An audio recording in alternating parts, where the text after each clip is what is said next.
मैं तीन चीजें बोलना चाहता हूं। पहली चीज बोलने नहीं दे रहे हैं। मोदी जी घबराए हुए हैं। आपने देखा जो ट्रेड डील 4 महीने से रुकी हुई थी 4 महीने से कुछ बदला नहीं। किसी न किसी कारण, जो मैं जानता हूं नरेंद्र मोदी जानते हैं। नरेंद्र मोदी जी ने कल शाम उस डील को साइन कर दिया। नरेंद्र मोदी जी पर प्रेशर है, भयंकर प्रेशर है। और नरेंद्र मोदी जी का जो इमेज का गुब्बारा है, जो हजारों करोड़ रुपए लेकर बनाया गया था, वो फूट सकता है। इशू ये नारावाने की स्टेटमेंट नहीं है, ये साइड शो है। और वो भी जानते हैं, मैं भी जानता हूं। मेन बात यह है कि हमारे प्रधानमंत्री को कॉम्प्रोमाइज कर दिया गया है। किसने किया है, कैसे किया है, यह हिंदुस्तान की जनता को सोचना है।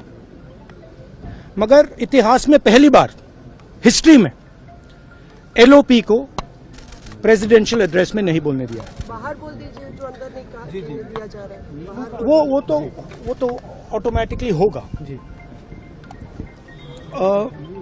बट ये आप समझिए, और हिंदुस्तान के जो किसान हैं, आप सब समझिए कि इस ट्रेड डील में आपकी मेहनत को, आपके खून पसीने को नरेंद्र मोदी जी ने बेच दिया है। और वो इसलिए बेचा है क्योंकि ये कॉम्प्रोमाइज्ड है। सिर्फ आपको नहीं बेचा है, देश को बेचा है। इसीलिए मुझे वहां नहीं बोलने दे रहे हैं। नरेंद्र मोदी जी डरे हुए हैं क्योंकि जिन लोगों ने उनकी इमेज बनाई है, वो अब उस इमेज को फोड़ने लगे हैं। एक अदानी जी पर केस है यूनाइटेड स्टेट्स में। वो अदानी जी को टारगेट नहीं कर रहा है, वो नरेंद्र मोदी के फाइनेंशियल स्ट्रक्चर को टारगेट कर रहा है।